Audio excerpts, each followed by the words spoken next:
Welcome back to Bread and Butter, everybody. We're serving up the basics for Hearthstone improvement in episode 60, and as always, I'm joined by my co-host Tito. Tito, how are you? I'm fantastic, Doc. How are you? I'm doing pretty okay. And again, we have our very special, most returningest guest ever, Don, aka DragonRider. Don, how are you doing? Hello. I'm doing pretty well. I am always excited to be on the show, so always grateful to be back. Thanks for having me again. Thanks for coming out. So, Don, what have you been doing inside Hearthstone recently? Yeah, so inside Hearthstone itself, been playing some more off-meta decks, like since the recent changes and since the recent patch. I'm not playing quite as much as I usually do. Plus, we're kind of in that, I want to say, like, lull. It doesn't necessarily mean that, like, there's nothing going on, but we're kind of in that, like, the dip time frame where it's like, okay, we're in between expansions. We had the mini set, and now we're just kind of like, what's coming next? We're gonna have like rotation and that new stuff. So I usually do play a little bit less at this time, anyways. THL just wrapped up, so I'm like not having to prepare for matches, and it's like, all right. So I'm just kind of playing off meta decks and fun things. Been trying to play a little bit more Hunter again, and just enjoying that. So so you're the one playing Hunter. In-game. Yeah. That's right. I mean, Ron is definitely playing more Hunter than I am, but hey, it's doing a little better since the patch, I will say. So it's been fun. Oh no, Hunter's actually not bad at all right now. It's actually got some pretty good decks. It's just nobody's interested in playing them. So there's not enough stats to really show it. But so that's why I can still say it's off meta. It's my highest win class, but you know. I enjoy it, but I'm like, it's off meta right now. So, How about yourself, Tito? Okay, I'll go first then. I did all right. I hit, like we already talked about, hitting a bunch of legends last time. This month I realized something that on the end of the last day of the month, I wasn't pushing for a finish on the Americans because I really was way, way, way down there. So I didn't feel like bothering with that. So on the last day in Americas, it's also day 1 of the next month in Asia. So between that day and before it was day 2 in Asia, I was able to hit day 1 legend, even though it took me 2 days. It was still before the day was over in Asia. So I hit legend on day 1, which was a lot of fun. I was somewhere around like 524 on day 1. And now I'm already in like 10,000 because I haven't really played. The bots are still out there. It is crazy. If you are planning on working on your rank in Asia, if you're new to it, it's going to take a long, long time. I'm still trying to find my niche in America right now. I haven't quite found the deck that is fitting for me. I've been kind of sticking with Paladin, but also trying to branch into different Paladins. I've been playing Earthen. I've been playing Dancing Paladin. I've been playing, I tried to make a mech Paladin work that I built, and now it's doing all of them are doing okay, but okay really doesn't cut it, right? But last night I was streaming, and I got a raid from Sidisi, who sent over a raid from No Hands Gamer, which was cool. It was a lot of people having fun. I was in the middle of a Dancing Paladin. I was playing Kangor, and I was down to about 6 health against a Warlock, a Sludge Lock, and we were able to come back in that game and win and have full health at the end of it. So that was a lot of fun. Gross. It was gross. And it makes it, those decks, it's like if you ever golf and you have a really bad round and then you make like a 20-foot putt or you hit birdie on 18 and that's just enough to keep you coming back. That's the kind of thing that kind of keeps me in Paladin because I always have games like that. And then it's like, well, is it good or not? I don't know, but I just did this. So maybe it is good. And I sometimes I just can't quit it, but we're trying to get away from Paladin a little bit. I've been playing the Sludge Lock. I'm probably going to start playing, as much as I'm not super excited about it, I'm going to start trying out the Control Warrior, which is really good right now. I've been playing a little bit more Death Knight. So we'll see. I'm not necessarily all that worried. I'm not that anxious to get to the next meta, because I think there's still plenty to do here, but I know a lot of people are, and I don't think we're that far away. I think we'll probably be about a month away before we start hearing about the next expansion, so it'll be exciting. And next year will be 10-year anniversary. So who knows what they're going to start with, if we're going to have that up front or at the end, or who knows. Doc, how was your experience in World of Warcraft? Or excuse me, not World of Warcraft, the Heroes of World of Warcraft with this Hearthstone. How's that going? Yeah. So I've been playing a lot more BGs. I've just been playing a lot more BGs, playing with like Storm Rage and Scoob, and they're both like 64, like 6.4K and 6.3K.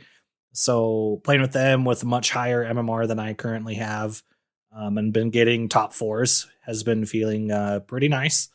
So I've been climbing a lot. I'm almost back up to like 2K, which when I started playing with them, I was at like 300. So was fun to get into some tougher lobbies, and BG's is fun. I still miss anomalies. I wish we would still have anomalies versus spells, because I think the anomalies were more fun. But BG's is still fun. Yeah. So Don, Yes. what have you been doing outside of Hearthstone? Outside of Hearthstone, I've been doing a ton of stuff, which, Tito mentioned before the show. Anybody that knows me, I tend to probably do too much. So Probably. Yeah, okay. I do tend to do way too much. But it's fine. It's fine. So I'm doing a lot of stuff with other card games. I did find there's a Warhammer 40K card game called Warhammer 40K Warp Forge that's on Steam or mobile. So I did find that pretty recently and have been enjoying that. It's, again, a digital game, kind of similar to Hearthstone, actually, in terms of like how it plays and stuff. Mm-hmm.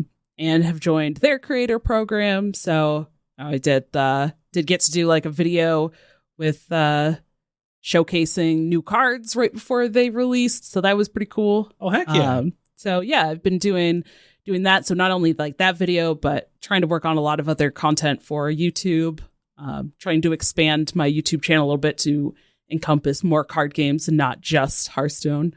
And then outside of that, I've been working on like just my overall like health and trying to eat better so I'm not sick as often, because that has been getting to me really badly. I feel like I've been sick so much the last like 6 months. And then also I have signed up and gotten, worked with the admissions and gotten set up for starting online school to work towards an associate in accounting. So nice. Yeah, very excited. Yeah. Doc, how about yourself? Yeah. So, do you guys want the good stuff or the bad stuff first? Yes. Right, I'll roll a dice. There you it's go. Odd. So we'll start with the bad stuff. Because it was a D6, not a D20. So not so good stuff. This last weekend, or towards the end of last week, my cat started drooling uncontrollably. And so that weekend, waiting to see if it would pass, because he had done something like this before where he was behaving a little weird and like drooling a little bit, and he was fine after like 2 days. So we were like, okay, let's wait 2 days. So we waited 2 days, and then it was the same on the third day. So we ended up taking him to the vet, and he has an abscess in his jaw underneath his lower left canine tooth. The emergency vet said that in the x-ray there was no noticeable cancer. However, it did say that generally with cats, abscesses are either caused by or can cause cancers. So we're looking to get him a regular vet so we can get more work done and stuff to make sure that our little man's doing okay. So in the meantime, right now, he's on very strong painkillers and antibiotics. Like his painkillers last like 12 hours. So he gets 2 doses a day. So he's just a little high as a kite kitty most of the time. And it's kind of sad, but at least he's like comfortable-ish and not just in pain from the abscess that's in his. And it's crazy like how quickly this just like popped up and like went from being unnoticeable to being like very much his chin is swollen and his lip is swollen and everything. But on a less sad note, the good stuff. So this weekend I got to hang out with Storm Rage, and I also got to hang out with Scoob. And so I went and saw Storm Rage do improv, and Grievous from beginning Blizzlet Day lore, Adam Grievous was there.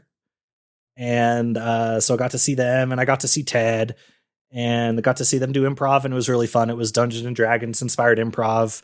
Daniel was the master of ceremonies and the dungeon master, so that was really fun. His improv troupe is so incredibly talented. It's ridiculous.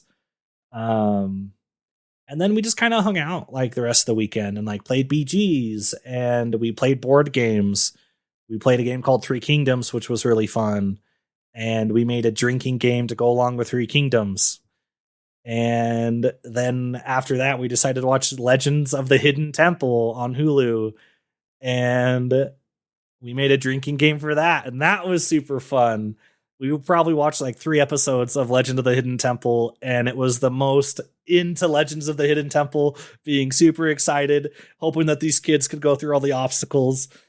Yeah, it was a great time. Definitely recommend watching Legend of the Hidden Temple and make some kind of drinking game for your group, because it's so much fun. And yeah, and then I came back home, and that was that. How about yourself, Tito? Well, I definitely did not do any of those things. And I definitely have experienced the emergency vet, which is never fun or cheap. So I'm sorry you have to go through that. I hope your cat's okay. When you said bad news and you started talking with your cat, that was at least better news than I thought you were leading into. So I'm glad for that.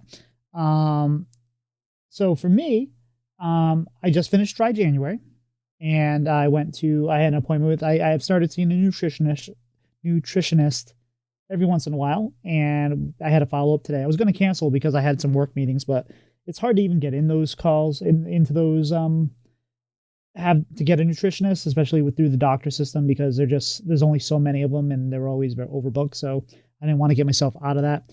And even though I did the Dry January, I kind of mailed in some of the rest, like the things I was good about in November and December. I didn't really carry forward. Like, I didn't take advantage of the fact that I wasn't having anything to drink. I kind of let other things slide. So while I didn't, I think I gained a couple pounds. I kind of treaded water for the most part, but like I also had just recently had some labs done. And I think I mentioned before that, like, I have gotten my blood sugar levels down way below. Like, I was at like an 8.8 or something like that. Now I'm like a 5.4, which is below any problem levels. So that's good. And I also found out today I've had, like anyone my age, we have like cholesterol medication and stuff like that. But I was up around, I don't even know if it was like 120, or I think it was like 120. And I don't know what the numbers actually mean, but the median where you're supposed to be is like 50. And I was at like 54 or 52 or something like that. So I way jumped down, and my good cholesterol is up. So overall, just good news that even though I didn't have the best month last month as far as like the taking care of myself, I'm still doing really well as far as where it matters. And it's kind of given me some, hopefully new inspiration to get back on the train and start doing some of the things I was doing before. And as the weather finally gets, it's the winter, man. Like, when it's cold out and you don't want to eat good, you just want to eat some stew. You want to sit around, do nothing. I don't want to take my dogs out for a walk because it's like too cold for them, too cold for me. And I just can't wait for it to get spring, warm up. I'm considering going back to the gym, trying to find some time at lunch. So we'll see how that goes. And you guys, unfortunately, get to hear about it from me every once in a while, usually weekly. But it's what we do. But anyway, our first topic today is a new deck in the meta that I'm sure you guys have all heard about. And I would talk about Sludge Lock, which is, I'm assuming, what you think we're going to talk about. But Coin Can See just had a fantastic guide for that this week. So go listen to them. They really break it down well. Megasa especially has a knack for really kind of breaking down a deck. But we're going to talk about something that I bet you never thought we would talk about, and that's Rainbow DK. It's actually good. It's kind of come out of nowhere. It's kind of come out of nowhere since the balance patch last week. And there's been a few people playing it. And overall, it's strong. I don't know if you guys seen this deck on the ladder yet? Not yet. A little bit. All right. So what are you doing with Rainbow DK? The main concept of this deck is you want to generate corpses and then spend them. And the reason why you want to do that is because your main payoff is the climatic necrotic explosion, which requires you to spend corpses. So the key cards in this deck is Corpse Bride. Yeah, I said that correctly. Corpse Bride is actually a card you play and you want to play. Although you can swap it out for some other cards. But it's a really good way to drop a early 10-10 taunt. And more importantly, it spends 10 corpses really quickly. So it gives you the dual value there. It's well worth playing. You also have two other cards that are really strong in this deck that you might not even realize were cards. Sickly Grimewalker, which is an undead that after you summon undead, give it poisonous. And Alkaloid of Death, which is draw a card when a friendly undead dies. You get both those cards on at the same time. It's pretty sick that you're killing things and also drawing cards. But this goes really well with the I think it was a mini set card, Crop Rotation, which is I think it's 3 mana and it generates 4 1/1 minions that are undead that die at the end of the turn and have rush. So you pull down a Grimewalker and you can clear a board pretty easily with 4 poisonous minions that have rush. Or Alkaloid of Death, you can draw 4 cards pretty easily because those are going to die no matter what by the end of the turn. So both those are kind of things we didn't really see in Death Knight. Even you might have seen them here and there, but not as like key components of a deck, and they're very important here. You also have Maw and Paw, which is the 4 mana 2/8.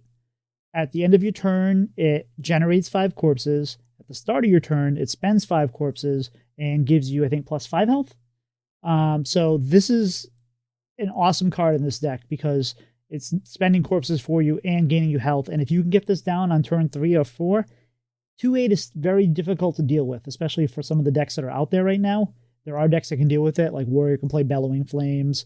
That's 2 slimes or 2 sludges that could kill it. But all in all, it is fairly sticky for a minion like that, and you can get some insane value out of that. And it also, again, spends corpses, so it helps boost your CNE. You also want to be playing the Malignant Horrors, which are 2/4s, 4 mana 2/4s. At the end of your turn, it spends 4 corpses and gives you a copy of the minion. They also have Reborn. So if you get any of these up there, they will multiply and spend corpses to make more of themselves. If they stick, plus they're sticky, they can help you clear, value trade, generate more corpses, because when you generate 1 minion that has Reborn, and then it creates a copy of itself, there's 4 corpses right there, plus whatever value you get out of them from trading or hitting things. So all these things have great synergy with your plan, which is at the end to hit them with a CNE. You also have Stitch Giants, which basically are always free, because if you play a Corpse Bride for a 10/10 minion, or if you play any of these, Stitch Giants are cheaper for every corpse you spend. I think they're 9 mana, and every corpse you spend, they get cheaper. So very nice synergy there too. And then of course you have CNE, which has 3 different things it boosts, right? It boosts the damage done, the power of the minions, and the number of minions you get, I think. Is that how that works? I think that's right. So you get, every time you spend a corpse, one of those 3 randomly gets buffed. You don't have any control over that, but if you keep killing corpses, it's going to help. Plus that card also has lifesteal. So there's a lot of value there. So the way you want to play this, at least from my experience and from what I've been reading about and from what I've seen personally, is in the early game, you are playing some, you're playing the typical arms dealers. You're using your hero power. You got, what's it called? The mining survivors, or the mining, the 2 mana, 2/2, 2/1/1 Silverhand recruits. When they die, they summon mining casualties. Mining casualties. Yes, that's the word. Those are all great for generating corpses, but you want to get chip damage in, but even if you have to do value trading, that helps you towards the end because you, again, generating corpses. The more corpses you generate, the more corpses you can spend. Like we mentioned before, getting Ma and Pa down early can lead to a huge health gains, and it also is a target they need to focus on. And every time you get a turn that survives, that's just 5 more corpses that got spent. And it's just self-generating. It's a beautiful thing. So if you can get that down early, and if you can protect that card, that is very beneficial for you. By the way, did you know that in the picture that it's like, so it's American Gothic, right? That it's got that it's modeled after. That's not husband and wife. That's father and daughter. Yes. Most people think it's husband and wife, but they're not. It's kind of a weird looking painting there. But anyway, there's a little side. Big swing turns are important in this deck, especially like we talked about with the Grime Walker plus crop rotation and the Alkali of Death. I've had turns, like I said, you had both those on there. You had one of them stick, you play the next one, you play crop rotation, you're drawing cards, you're clearing boards. It's a good feeling. It feels really good. Now, finally, with C&E, typically you save that to go face at the end. You get them to like 16, 18 points of damage, and that's your finisher. However, you don't have to save it for your finisher if it's the only way you're going to survive. Remember that the damage does lifesteal. So if like you have something big in your way that you can't get through and you're going to die, C&E can kill that minion, generate minions for yourself, and you can gain life. So don't, I know you want to save it for the end, but if you can't and you need to survive, it's definitely viable there. And speaking of big minions, we have Reska in this deck as well, because we kill so many things in this deck. There's so much death that Reska is always cheap early. And we don't have the Azurite Rat synergy that you usually see with it in like a mining Death Knight type deck, like any like Unholy or Blood that's running the mining package. But it's still very good. It's a nice, quick hit into something, draw something else. Usually you can grab a Titan off of it or something like that if you plan out your cards right. We also play the Quartz Steel Crusher in this deck, which is I believe it's a 4-mana 4/3 weapon, I think. I forget the exact stats on it, but it freezes 4-mana 3/3. 4-mana 3/3, thank you. And it freezes whatever it attacks, which good, but it's especially good if you're trying to hold off something like an Odin Warrior or somebody that's generated a weapon off Ignis and stuff like that, and it can buy you a turn or 2 or 3 by hitting them in the face as you're trying to finish up your attacks on things. So, again, just to recap, you want to get early chip damage, you want to value trade to build up your corpses, and then you want to spend those corpses as quick as possible. You want to get your corpse fights down, you want to get any of your spenders, you want to play them, and you want to get those giants down and really put pressure on them for them to deal with that. Meanwhile, you're just generating those corpses and, getting towards your C&E. Now, like we said, C&E is usually lethal, but use it. I have seen a few people play this deck that they just haven't used it to clear something, and at the end, if they would have done that, they would have gained some health back, they would have developed a board, and they could have won. So there's good matchups here. Most of the matchups, it's very green across the board. A lot of the matchups are good, or at least around 50% or higher, like 51, 52%. You can feel pretty confident just playing this into the field right now. It's even solid versus Sludge Lock. It's not a overwhelming win rate, but it's more than 50, and you will be competitive in most of your Sludge Warlock matchups. The stats do seem to say that it falls off a little bit the higher you get into like Legend or maybe higher Legend, but for most of us, that's probably almost irrelevant. So like, I think if you want to play some Death Knight and you don't want to play Blood and you don't want to play Plague, who knows? Like, we've been waiting for this unicorn for a long, long time, and it's finally here, and who knows how long it's going to last. So you want to probably get in there, give this a try now. You can find some streamers that are playing it. Like, I know Clark Hellscreams have been playing it quite a bit, so he's a good one to watch. I believe No Hands Gamers played it a little bit, although I could be wrong about that. So go ahead and get in. Now, if you're looking for maybe some alternate cards here, Corpse Farm is pretty good. That's a spender that's I believe 3 or 4 mana, and it spends up to 8 corpses and generates a minion based on that. So that's a good one. Usually that would take the place of Corpse Bride, although I'm a little surprised. I figured you'd want to have more corpse generators than less, but the stats all kind of put it towards it's either like one or the other. And a lot of lists are also running Sylvanas, because you definitely infuse Sylvanas really fast, so that way you can use Sylvanas to really have one of those swing turns as well. Take their Titan, take something else that's really in your way. That's about it. Any thoughts on the deck, guys? Have you? I know, Doc, you said you haven't seen it that much, but how have yourself done? Yeah, I mean it does quite a lot for the different cards that are in there. I mean, like you described a lot of the different cards. There's a lot of little synergies. There's a lot of different things that it can do, right? It can kind of get on board really early, very similar to what we've seen with just like the unholy type decks that would start getting on board with a lot of small minions. It has that potential for, as you mentioned, like the crop rotation to clear big things with poison combos. There's drop potential, and then big burst. But it can feel hit or miss from my experience so far. Like if you don't try to kind of play it in that same way, it can feel kind of weird sometimes, but it does seem to be doing decently. And yeah, it's an interesting deck that you don't have to worry about things like the plagues, which I like. I liked the older like unholy type decks myself, so this kind of just getting on board, playing that style, and then having hopefully that end game finisher is definitely more kind of my pace of deck than let's just put plagues in and then hope they draw the plagues and have discounted cards or interruption, because that does not always work.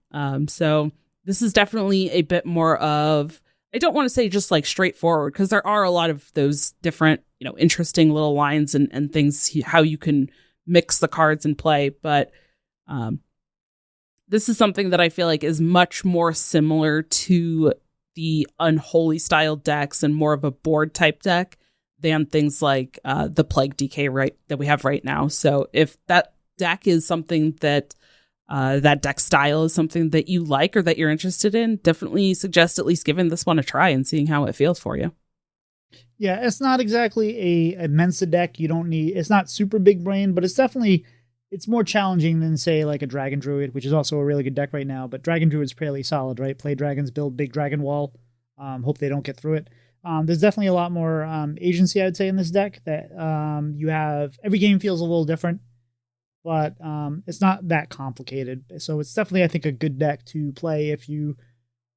It's a good watching TV deck. Like you get TV on the side and you want to grind. So like we do it, we all do it, right? Like the pop-off turns are good, the swing turns are good, but they're also not very complicated. It's like, okay, what do? I play these 2 cards together and I get to clear the board. I play these 2 cards together, I get to draw some cards. I play these 2 cards together, I have a big wall in their way.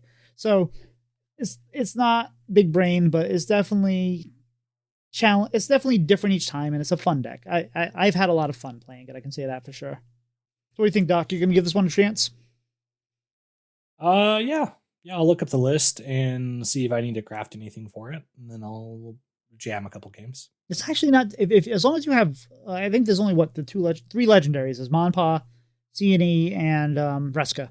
And if you don't have Vreska, I think you can sub out for that with something like Sylvanas maybe, but because they kind of do the same thing. So I think there's it's fairly affordable, all things considered. So I don't know. But anyway, as you all know, when we have Dawn here, we have a topic to talk about. And we've gone through some pretty good basic topics. And now that we're in the year 2024, we figured it's now time to move up to our 200 level classes. So today, Dawn's here, which is good. She's going back to school, and she's going to take you back to school. We're going to talk about matchup knowledge. So Dawn, take it away. Thank you. Yes. So throughout last year, we did go through a lot of those basics. We talked about things like phases, Basically like phases in a turn or lack of phases for Hearthstone, on how that can impact your turns. We talked about the different types of resources, archetypes, a bit about mulligans and kind of like learning a deck, and some tilt and emotions. All of those do play into every game and how you want to play things.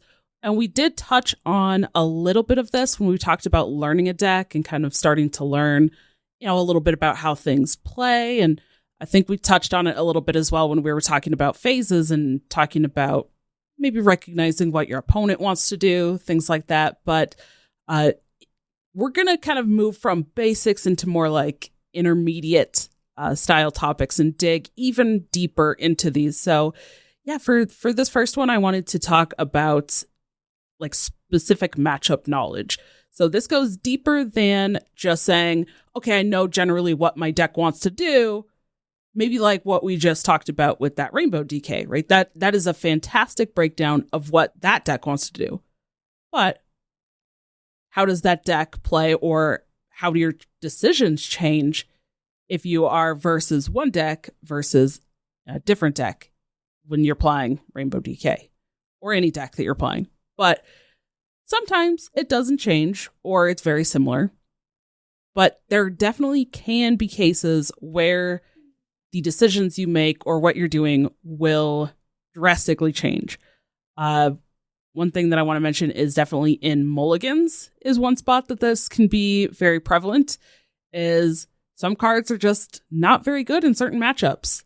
So for example, if you maybe want to play a minion early, but your opponent is going to have the resources, the cards for removing that, or you're just like, I want to play this 1/1, and you're playing against a class that maybe pings with their hero power, or is like, Demon Hunter that can just hero power and then kill your thing with one attack. That might not be a minion that you necessarily do want to play in those specific matchups.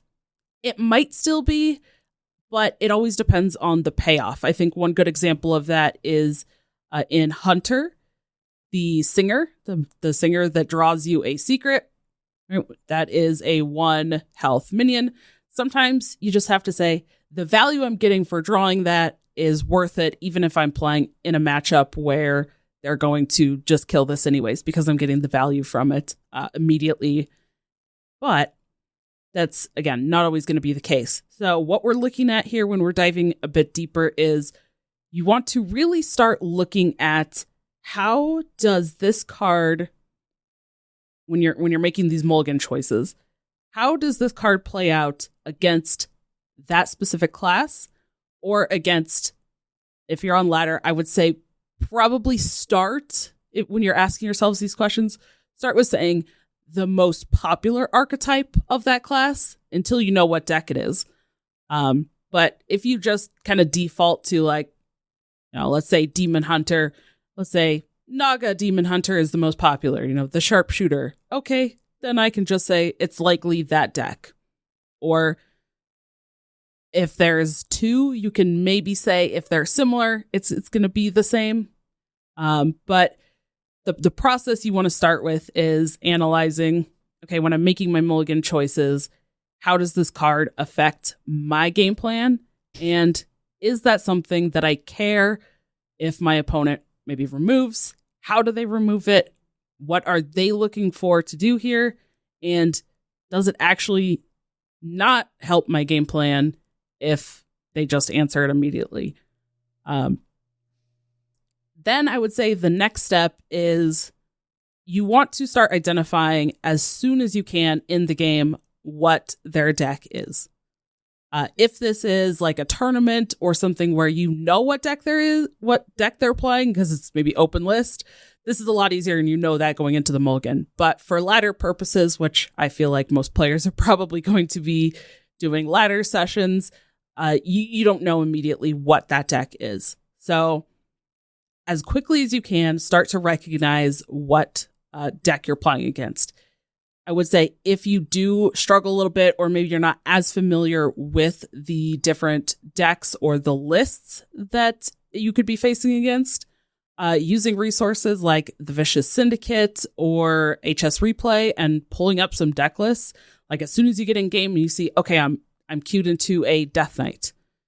Like I'm just going to use that as an example because right now, for example, Tito already mentioned several different Death Knight decks. Ooh, okay, which one could I be facing? I'm going to pull up some lists and then you can start seeing, oh, okay, as soon as they play this card, I can start recognizing that that is this specific deck.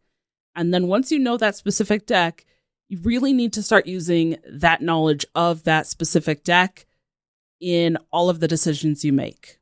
Are you going to be more aggressive with how your deck plays because you need to burst your opponent down very quickly? Those cases are maybe in some of those long games, certain decks, it will just be more beneficial for them the longer the game goes. So in that matchup, you may need to recognize, hey, once they build up their combo cards, they're going to kill me in one hit. Odin Warrior, right? Once they get to that point, if they played Odin, and then likely in the next turn or two, I probably will be dead to a big hit. That's kind of the base level knowledge. So then you can start to build from there. Say, okay, once they get to that point, they're going to kill me very quickly. So I want to try to beat them before they get to that point. And you got to think about that in all of your turns. What plays will make that possible for you in that matchup? And when you start doing that, it also will impact your decisions if you discover any cards. And I think I have a really good example of that here, which is a match that I had played for THL, which I was, again, playing in an open deck list. So I knew the deck, which was actually a rogue that we haven't seen in a little bit, but it was kind of that miracle rogue that plays the location, gets to play a bunch of cards in one turn, and then makes a big minion. So the decision that I had for, I was playing as Plague DK, and I had this decision of Cold Feet to make the enemy minions cost 5 more next turn. I had Crop Rotation, summon 4 1/1 undead with Rush that die at the end of the turn, or Icy Touch to deal 2 damage to an enemy and freeze it. So I thought, well, I know this is Miracle Rogue, and even if I didn't know it because it was open deck list, at this point, this was on my turn 4. On turn 3, they had played that location. So I kind of already recognized, okay, they're going to go for big swing turns, they're going to build big minions, but they're not really playing a lot of minions. They're playing a lot of spells generally, right? Really cheap spells. So taking Cold Feet to make their minions cost more doesn't make much sense in that specific matchup. You might want to pick that card specifically in a matchup where your opponent is playing some style of deck like the Sharpshooter, Demon Hunter, or maybe Odin Warrior, where they're going to try to play that minion and you're going to make it cost more and delay those turns. But here, that didn't make sense. Crop Rotation to summon 4 1/1s with Rush, they're going to die at the end of my turn anyways, so I can't really build a board with them. And again, they're not really playing too many minions, and I have no cool synergy like we talked about with the other Death Knight to give them poison. So this also didn't make much sense. But Icy Touch to freeze an enemy, that made sense when they're going to likely be playing a bunch of spells and using that location to put out one large minion. So at that point, I knew, okay, in this matchup, for this decision here, the Icy Touch is the best pick. I can freeze that large minion as soon as it comes out onto the board, and then I'll be able to slow down the damage that my opponent is doing. But also it gives me maybe 2 turns to try to deal with that large body, because knowing my deck, this Plague DK, I don't really have removal for a large body. I can deal maybe 3 damage at a time with some of the spells. Maybe my minions are doing 2, 3, 4 attack, but if they build an 8/8 or larger, I can't deal with that with just one thing on my side. So I wanted to put that up as an example of how the decisions can really change in the different matchups, even for like your discover choices. What do you guys think? Oh, very nice. Yeah, no, definitely do notice all these things as I'm playing. Like there are times where a couple examples is I play a lot of Paladin, trying to get away from that now, but I've been playing a lot of Paladin, and a lot of times what I will do is if I have a 1 mana, if I have the Sanguine Soldier there, the 1 mana 2/1 Divine Shield. If I have that minion or the Righteous Protector, I will keep for Kel'Thuzos, which gives the minion +3 and you +2, because on turn 1 I play that minion. On turn 2 you can play for Kel'Thuzos, make your minion 5/1, go face, and if they put something 2/2 on the board, you clear it with your face. You get tempo and all that. But for a while there, we were seeing almost nothing but Plague DK in regards to Death Knight. So I knew that if I played that and I was on the coin, so if they had their first turn, I was on the coin. Usually they have the weapon that is the 1/1 draw a plague, and they can hero power. And they've been playing things like Tour Guide.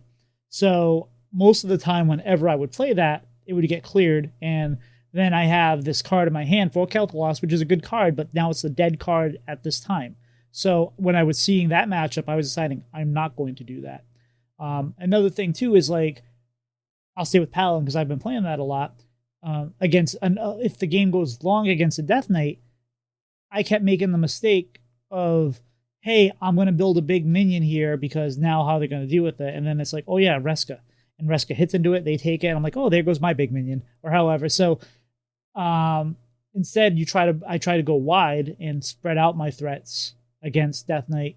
It's different now because we're seeing a lot more different Death Knights. But I would try to spread out the threats, so not make anything too big, but make everything kind of there, or hold back, and then try to buff everything at once, rather than try to be threatening. Where other decks, you kind of want to do. I've had opportunity to make a threatening board to make them have to deal with it, and it pays off better. So depending on how your deck plays, you might want to play it differently depending on what you know they can do as counter, as reactive tools to that. If you know they're running Sylvanas, you don't want to put something big that they can just steal. If you know they're going to be running a Primus, you probably want to wait until they get that out there before you play the big thing that they're just going to kill and gain health back. And it's not always, but you can't always do that too, right? Like you have to know that a good, interesting deck to talk about is something like a Control Warrior. Because you know, especially if you're an aggro type deck, you know they're going to have clears. They're going to have Bellowing Flames. They're going to have Whirlwind. Blades. They're going to have Sanitize. They're going to have 2 brawls. Possibly they're going to have 2 targeted brawls. And that's just going to be the end of it. They're going to have, oh, I'm sorry. I almost forgot my favorite card in the world. What do you call it? I can't even think of the name of it right now. Trial by Fire. So all these things are detrimental to what you're doing. But you can't, in the case against the Control Warrior, if you're playing something like an aggro Paladin, you can't wait. You have to know that this is coming, but you have to make them have those cards. Because if you just wait, they're going to have those cards. But even if you know they're coming, you can try to maybe spread out your threats. So that way, okay, I didn't fully invest my board into this Bellowing Flames that's coming out, and then reinvest my board into Sanitize, and now it's done. If you can find a way to spread out your threats because you know it's coming, that helps. And that's where that matchup happens. Like a lot of times, it's the matchup knowledge that can give you an edge in an unfavorable matchup. And I think that's where it's almost more important, is to find the holes in the unfavorable matchups that you weren't kind of expecting to get because you're expected to lose. Yeah, and so the instance that comes to my mind on this topic is in the long ago of Hawk Spitter Hunter. Because that's a deck that I jammed a bunch of.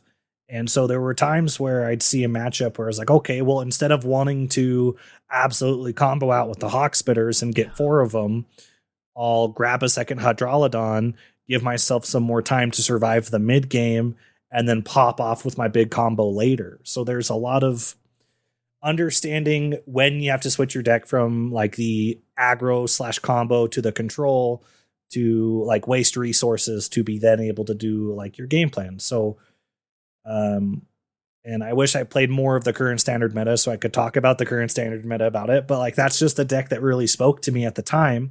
And so that's when I jammed a lot of. And so I got in a very comfortable habit of, oh, I see a warrior, or I see, I forget what else was good back then. But like, okay, I just have to meter out my stuff, force them to have answers while slowly building up my combo. And then more often than not, me going for the different discover options with getting another Hydrolodon off of Selective Breeder or whatever, like made the matchup more open than if I would have just done, I am combo deck, I do combo thing, and then I get blown out in the mid game because I have nothing right now. Yeah, it's just, there's always little ways where even if you're playing, say, like Treant Druid, where you can make a small, quote unquote, small board, make it tall, not super wide, to force them to have a clear. And the next time you can reload, you have to force them to have another clear.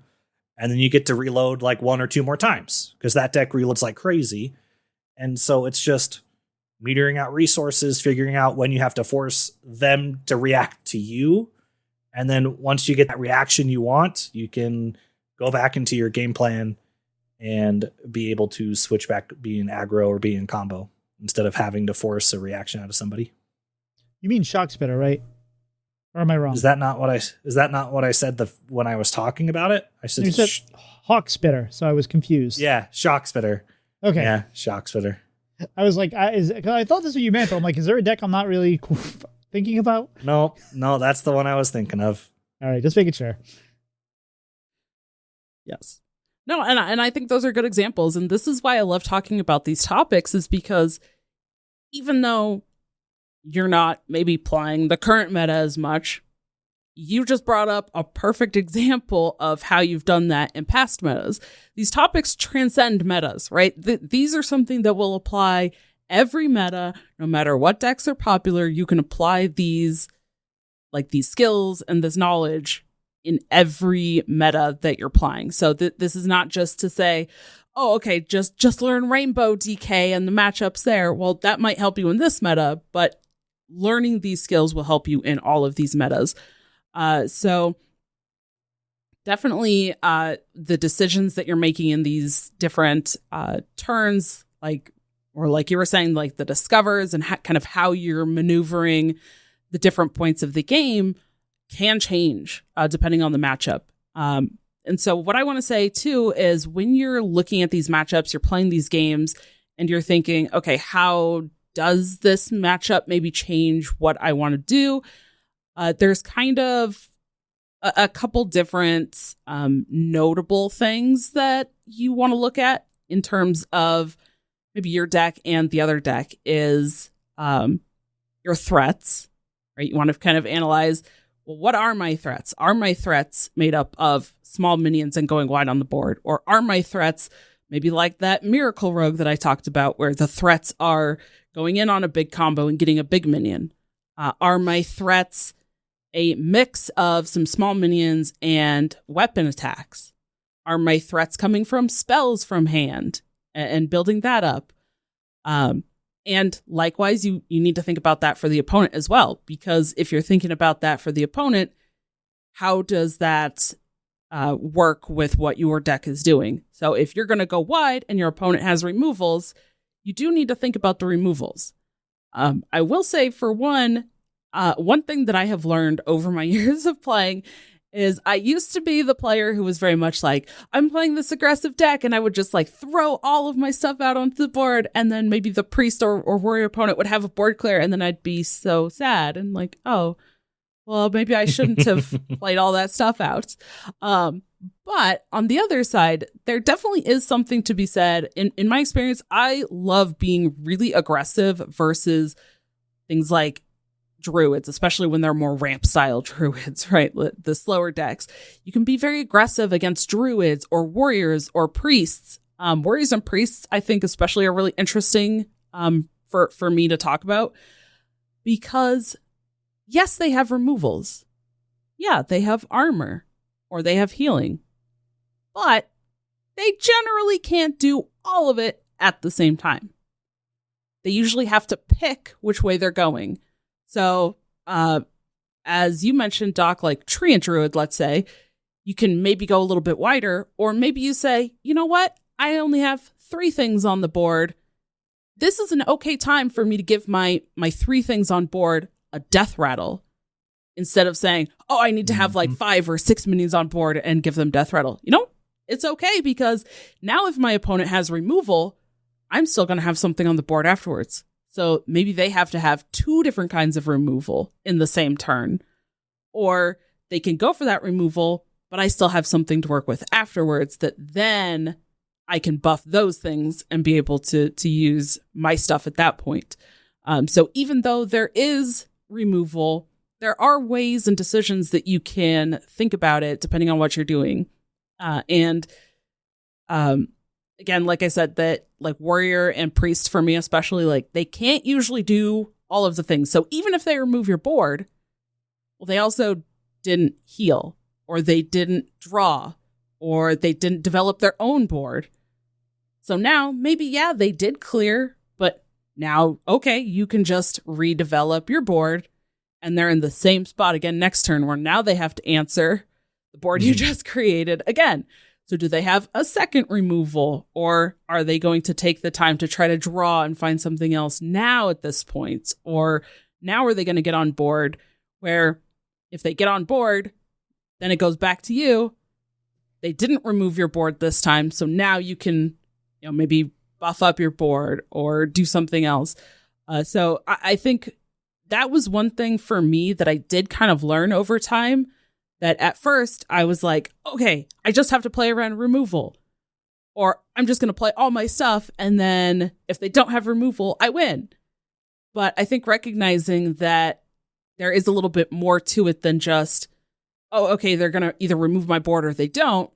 It's that, how am I forcing them to deal with this? And if they do deal with it, what does that mean they aren't doing? Because sometimes that's also very important, right? If you see an Odin warrior that has to answer your board on turn 8 and they're not playing Odin, they're not working towards their own game plan, right? So, you know, if you get on board, the aggro mirror matchups, I think, is also a really good one to look at for these, right? It's like, okay, if you're in a Treant Druid mirror match or a Paladin mirror match, well, how are the trades going? Is one person trading a little bit more and kind of saving their board? Or is one person just smacking face saying, I'm going to make you answer, but they're not answering the board, and then all of a sudden you can play some buffs, and then like, hey, you didn't answer my board, so now I get to do the things that I want to do with my deck, and you're in trouble because now you're at 2 health and you're going to die next turn. So I think looking at not only what they can do, but what they didn't do is also very important, especially when we're looking at these very specific matchups. We talked about this with Ron a couple weeks ago when he was on, but when I was playing a lot of Paladin, as one does, and Tree and Druid was a lot more popular than it was now, and it's still strong, but it was a lot more popular, seeing it everywhere. And I was going into that matchup because I had played a bit of the Druid, and I'm just like, well, what if I just, I can keep him off the board until I get the thing. And so I was playing very conservatively. I was clearing, I was trading, and it was going okay, not great. And then I realized, wait, I can just outrace them. Like, I can just build stuff up, hit them in the face before they even get a chance to buff their stuff, and before they get to play their cultivations and whatever. And then once I hit that switch, it made all the difference, because it was that. So one of the best ways to learn the matchups is to play the decks you're matching up against. Because if you want to figure out how to find the ways to squeak out wins versus something like a Sludge Lock, play Sludge Lock, because you will lose some games and you will like, oh, that sucked. I'd like to do that to a Sludge Warlock or whatever. So when you play the decks, you lose with those decks. Even when you learn how to win, you're still going to lose however many games. So that's a great way to figure out how to beat a deck like that, because you're going to lose playing that deck. So then you know how to make that deck lose. And I think some kind of to start winding this conversation down, what can you do besides just being in a game and saying, okay, I remember Don talking about making these choices and thinking about these questions. What other actions can you take to learn matchups better? And I definitely agree with Tito, like playing other decks is, if you can, I will say, because not everyone is going to have the collection to play all of the decks, right? You might not have all of the legendaries. You might not have all the cards. So if that's the case, if you can't just queue up another deck and play that deck that you just lost to try to learn about it more, or you really just want to stick with one deck, you can maybe, if you have other people, or join communities like the Bread and Butter, like the Coin Concede, like the Doctor 3, like join these discords, join these communities, and ask if somebody's willing to like play a handful of games with a specific deck against your specific deck. You can say, hey, like I really specifically want to understand or get better at this Death Knight versus Hunter specific matchup. And you can do a friendly game to queue up against them and play specifically that matchup. I remember when we were prepping for, I believe it was the fall championship, me and the other casters did exactly this. We were like, okay, that's a kind of interesting deck list, or they had really interesting card choices in their list that's slightly different from like the kind of typical deck that we see. Well, we want to make sure that we can talk about that card or those card choices. So let's queue up that deck against these other decks. And we practice very specific matchups so we could really talk about them during the casting. But it's a really good way to learn certain matchups a lot better too. And you don't have to have the cards. You can also borrow decks from your opponent. So if you have a little, maybe not as full of a collection as one friend or somebody in a community does, when you borrow their decks, you don't have to have the cards. So you can play that friendly matchup by just doing the borrow deck feature and be able to play and kind of get that understanding as well. So if you're facing against decks, you can do that too. And then the other thing I would say is using resources like, again, Vicious Syndicate or HS Replay. I think I've mentioned this like every time, but HS Replay has these features where you can go to the VOD section of a deck. You can click the VODs tab, and it will show you streamers' VODs for that deck. And you can actually filter it by wins or loss. You can filter the opponent. So if you do want a very specific matchup, you can select the opposing deck. And then you can even select if you're going first or if you're on coin or either. And that is a great way to try to watch those streamers and analyze those specific matchups if you feel like you might be struggling in a certain matchup, or maybe if you look at stats and you're like, this says, maybe the matchup is 60-40 in your favor, but you are somehow losing a lot more than that in that matchup. You're like, why am I not doing as well in this matchup as what the general stats say? That's another case where maybe you do want to look at those specific matchups and you can watch those streamers. You can see the kind of decisions that you're making in that matchup specifically. So I love that VOD feature to be able to really look up very specific stuff. And then the last thing is get the amount of games in. Playing, especially on ladder, when there's a variety of decks. I know we talked about this with the basics. Yeah, maybe playing 10 or 20 games kind of gives you the basic feel for how a deck will play in general. But when we're talking more match specific and you're wanting to learn against a specific deck or even a specific style of deck, you have to play more games than that. You're going to have to jam a lot more games, especially if they're on ladder, because you're not always going to hit that matchup. You're going to have a much larger sample size of games to see how that game is going. And that's why I also suggest trying to do friendly matches to play against other people, because then you can get the reps of a very specific matchup a lot faster than you can just playing on ladder. So those are all things that you can try to do to actually learn very specific matchups. And I know for people who have been in the competitive scene, they do this a lot. right? This is kind of how they prep and they test and say, do I want to bring this deck? Well, how does it do against these popular, decks? Maybe it's a more off meta thing. They're like, let's try this and see how it's going to fit against these other things, because they're not going to get that experience playing it on ladder because it's an off meta deck. Nobody's playing that. But it actually might do okay against a certain thing that they expect for that tournament. So these tools to actually practice specific matchups can help you a lot if you want to actually learn those specific matchups more than just playing on ladder.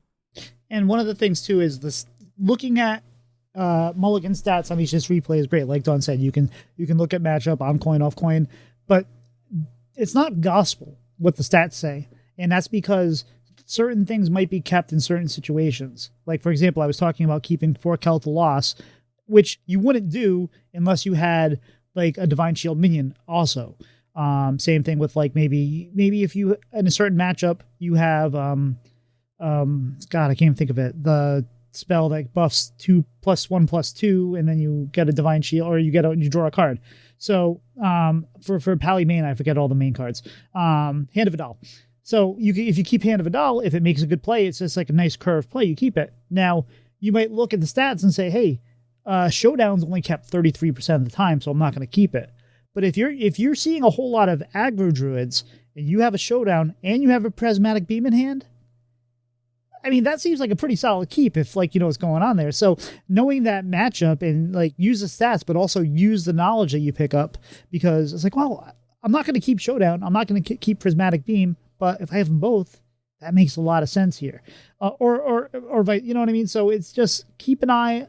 The more you learn about the matchups and the more you see these decks, you're going to often see the same decks over and over and over again. If there's multiple types of a class playing multiple decks, that's can happen. But a lot of times people tend to focus on one or two. So you can make educated guesses right off the top of like, oh, I think it's going to be this.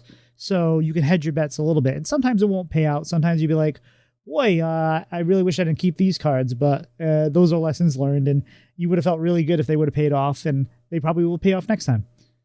All right. Doc, any final thoughts on this topic? I mean, not that I feel like I can add anything that will be constructive that hasn't already been said.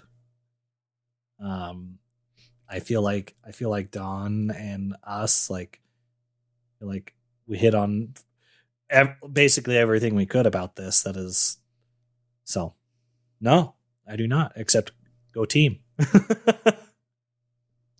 One last thing I will say, as we'll say this just about every topic, check your replays. Because if you can see what you can go back. Usually the turn that you lost is not the turn you lost the game. You lost the game on turn 3. You lost the game on turn 5. So go through the games and don't just focus on the end. Focus on, hey, if I would have done this instead of that, I would have still had a board. I could have built it up there, whatever it might be. Go through those. Ask for people to look at them as well as you know the deck, especially if you know a deck very well, because you can get I can't tell you, and I think about this a lot. How often do you pick up a new deck and you go like 10-2 with it? And then you're like, got it. Know this deck. Next day you go 2-10. And you're like, I thought I knew this deck. Nothing's changed. The meta hasn't changed. You see the same things. But you get so comfortable with the, you've made these neural pathways on, I see this, I do that, I see this, I do that, that you don't necessarily make the right decisions because you've established this muscle memory. So if you get someone else to look and say, why didn't you do? So I had this game where I was playing. It was a THL game, and I was playing. I was playing Paladin, Aggro Paladin. I'm not a Paladin main. I was playing Aggro Paladin versus a sharpshooter Demon Hunter, right?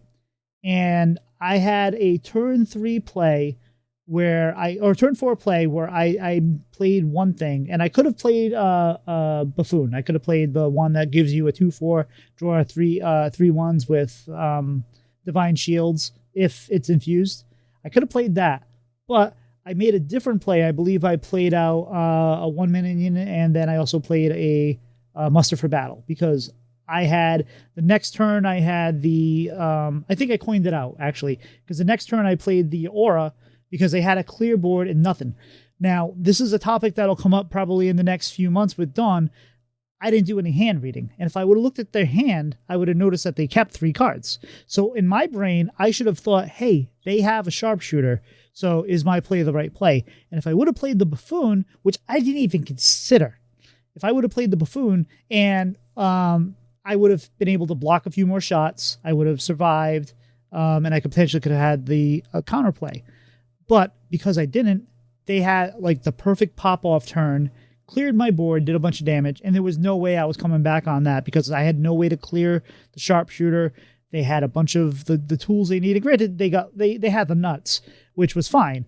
But I literally, my thought coming out of that game was there was nothing I could have done. They just had it. But no, there was a play I could have made if I would have, evaluated what they had, read their hand a little bit, and just made an adjustment there. So I know that's a different topic, but it's just one of those things where if you review your replays, even if you think you were good, I couldn't make a mistake, get someone else to look at it, take a double look at it yourself, because there might be something there. Anyway, that was a bit off topic. Sorry. And you can learn from wins and losses too. Like if you won a game, you can review that too and say, like the day you went 10-2, review those games and say, okay, what decisions were I making that helped me win these games? Was I being aggressive in that matchup when I should have been? Or what was I doing right? Because that's also very helpful, especially when you want to look at specific matchups too. And even if you want to evaluate, like you say, they're saying, okay, this worked. Was there a different line I could have taken? And do that. Don't just review your own replays, like especially if you're in the communities like we are. Review other people's replays because they'll post them because they're looking for the same answers that you are, and you might see a completely different line. And that kind of just critical thinking helps you even just review your own games, and it all feeds into the same beast. Everything helps. And I know we're pulling multiple topics in together, but it felt relevant because reviewing your replays in these matchups, especially when you can see their hand in the replays, and you say, okay, well, they had this. So that's probably something that's going to happen again. So they had this, and then I played this. Well, I could have done this, and it would have negated that. So that's what I should do. And I'm waving my hands around like a lunatic. So you guys can't see that classic visual goof. But Dawn, any other final thoughts? No. All right. Well, Doc, that was a lot of information, but I'm a little full. I think I have some room for dessert, though. How about you? Yeah, dessert sounds pretty good. So, Dawn, we're asking you a different question, and I feel like this is going to change every time you come on. But what is your favorite holiday? Doc nice. holiday. Perfect answer. 10 out of But- 10. But in terms of regular holidays, I guess that most people would think of, I love Thanksgiving because I love food. Yeah. Again, So- perfect answer. 10 out of 10. I mean, I thought you sounded a little froggish tonight. But So, Dawn, where can people find you? Yes. So you can find me on Twitter at DonnieDK, DAWNIEDK. You can find me on Twitch and YouTube, DragonRider TCCG. And then I do actually do 2 podcasts that I am one of the hosts on. So I know I'm a little bit more of an irregular guest here, or regular guest, reoccurring. I don't know. But I'm a consistent host on the other shows. So every week you can also find me on the Dr. 3HS podcast, where we focus on standard Hearthstone. And then every week I also do TCCG Roundtable with my fellow host, Ron Mexico, who we mentioned, and new host, Dankestad as well. And in that show, we dive into a lot of very similar things like this. And we cover a lot of different topics and talk about stuff that's just going on in card games in general. So we might talk about 8 to 12 different card games all in a single episode sometimes. So if you love card games, then definitely check that one out. Heck yeah. We'll do. Tito. Well, you can find me on Tito Santana HS on both Twitter and Twitch. And since Doc skipped this in the show notes, I get to say, listener, we would love it if you gave us a review. We put a lot of work into the show. We hope you like the topics. If you have topics you want to hear about, even if we've already talked about them, let us know. If you have certain guests you'd like to see on the show, I will gladly go beg, borrow, and steal and try to get them on. So just, let us know. And if you give us a 5-star review, that helps people find the show. If you can just tell one person, we have an obelisk scheme here. You don't have to tell 2 people. It's not a pyramid. Just tell one person. If one other person finds our show and we can make that happen, be fantastic. How about yourself, Doc? Where can people find you? Yeah, for now, primarily you can find me on Twitter. Eventually you'll be able to find me on Twitch again, but alas, it is not this day. Dawn, do you have any shout outs? Yeah, as always, I will shout out the 2 of you. Thank you for having me on again. Yes, I love joining, and honestly, I think I've mentioned this before, but being on the show and kind of really getting to dive into these topics a little bit more has honestly helped me shape the content that I want to make for my YouTube channel. So this kind of teaching style, this is what I'm more focusing on instead of just live streaming and jamming games this year. So thank you both for having me again. And speaking of some special YouTube content, I'm going to shout out Baby Bear, Jambray, Language Hacker, and Housewife, because we did a very fun, Valentine's Day themed couples Hearthstone game show. So that video will be coming soon, and it was a ton of fun. But yeah, shout out to them for joining me and doing that. And it was a blast, and I hope people enjoy it. Doc, how about yourself? Yeah, Dawn, thank you so much for being on the show again. It's always a pleasure to have you on. It's always fun to get to talk to you again. And I want to shout out Stormrage and Scoob. Scoob being the gentleman who made our intro and our outro to our podcast. It was just a fun time hanging out with my friends this weekend. So I want to shout them out for thanks for being awesome.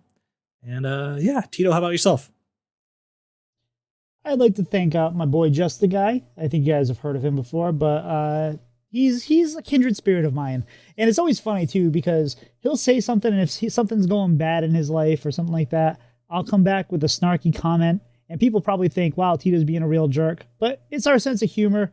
We talk all the time, and he's just my guy. I feel like we go through a lot of the same things, and always rooting for him. And he's just so wonderful. He's been helping out. He got 2 people in the community new computers, because that's what he does. So if you're looking for a computer, I can't recommend enough. Hit me up. I'll get you in touch with Just the Guy. I don't get a commission, I promise. He will treat you right. He will help you fit your budget, and he will get you back on track. He hooked up my guy, Masters Tour champion, who was on the show a few weeks ago, because his system died and he was out of commission for a week, and Just the Guy got him a new system within a week, and it's a much better system now. He says he can actually play APM games. I also, speaking of Masters Tour champion, I also want to thank shout out him and Magesa, who also double checked. I like when I write these guides to just make sure that people smarter than me look them over and say, yep, you're not saying anything stupid. This all sounds right. And they've both been very helpful when those have come up, so I appreciate them. But anyway, guys, it's been a great show. I think we're toast. I'll see ya. Bye-bye. Bye.